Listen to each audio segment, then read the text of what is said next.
What's up guys, welcome back to another video, and if this is your first time here, welcome. My name is Josh Luciano. I'm into photo, video, anything creative, and today we're going to be talking about variable ND filters, specifically the Tyfoto. It's my first time using an ND filter, and I always was curious about using it. It wasn't until I actually started vlogging where I thought to myself, yeah, I'm going to need an ND filter, especially when it's super bright outside and my camera just couldn't take it. I really wanted that shallow depth of field, and we're going to go over a few things, and hopefully this helps you guys out. First question that comes to mind if this is your first time hearing about this is, what's an ND filter? I thought the same thing. In a nutshell, think of it like a pair of sunglasses when you put them on and it gets dark. Now the specific size for this one is a 52 millimeter. If you go back to one of my previous vlogs, I actually used this specific ND filter when I was going to the camera store to pick up the Tamron 28-75 for my Sony a7 III. I had to get used to using this depending on where I was at, whether I was indoors or outdoors. I had to keep changing it, but that's fine because I know that the light was being controlled and I was still getting that shallow depth of field. You have this ring and all you do is just kind of just move it to the left to the right and you'll be able to see how it gets clearer or darker. You're pretty much bringing down the exposure manually. That'll help you if you want your aperture to be like a 1.8 or 2.8. You don't have to sacrifice that, and you can actually keep that shallow depth of field, bringing down the exposure by just turning the ring. Now this Tyfoto ND filter is 52 millimeters, filled up with the Canon 40 millimeter pancake, and also works well with the Canon 24 millimeter. Now the glass is made out of German glass, which I thought was pretty interesting. I thought it was a piece of plastic, but it's actually not. It's actually a really cool piece of glass, structured very nicely. I don't want to touch it because the fingerprints. Yeah, you do have the variety of sizes, which I think is really cool. I don't know if every company does it. Again, I'm still getting into this whole ND filter thing.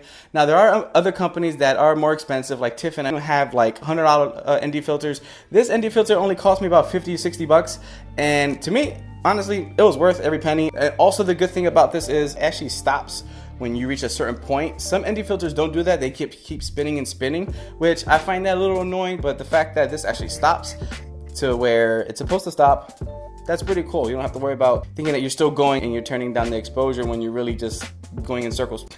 Going in circles. Woo. There are a few different ways to expose. One is using the shutter speed and also increasing your aperture. Now the issue with increasing your aperture is the fact that you're gonna get not as shallow depth of field. When you stop down in your aperture, you probably won't get no blurry background. You're gonna see everything's in focus. But if you want that shallow depth of field in a bright sunny day, definitely go get yourself an ND filter because it's gonna help you with that. Now with the shutter speed, if you're shooting at 24 frames a second, you can keep it at 150 without having to worry about increasing it and getting like this choppy motion. With this ND filter, you have control from 2 to 10 stops of exposure, which is pretty cool because you have a wider range of exposure that you can play with. The fact that I can control the light when I'm in a bright sunny day, that to me is really cool. If you're just getting into ND filters, I would suggest get something from Tyfoto because they are, one, affordable and they're really good. I actually have a variable ND filter on my Tamron 20-75, and I think I only spent about $100. Probably the highest that I'll go. I probably won't go any higher than that unless it does something like it shoots thunderbolts and lightning in the background or something like that, like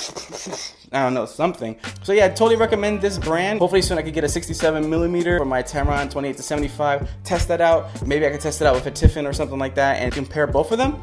But I'm pretty sure that the quality is going to be the same. It's awesome. Again, no issues. The only thing I will say is that if you're going to purchase it, make sure you're not going to try to film the next few days. It does come from Japan. The company is based in Cali, but they obviously the manufacturers in Japan. It's definitely well worth it. I waited a week for it and I got it and it works well. No issues. Gonna keep this in my bag and probably get some other ones for my other lenses. Now, if you're interested in trying out a Tyfoto variable ND filter, I'll put the link down in the description below. And before you guys leave, don't forget to hit the subscribe button, hit that little bell icon to receive notifications when I post new videos, share it, like it, all that good stuff, comment below, engage with me. This is a community. And yeah, looking forward to the next set of videos. Talk to you soon.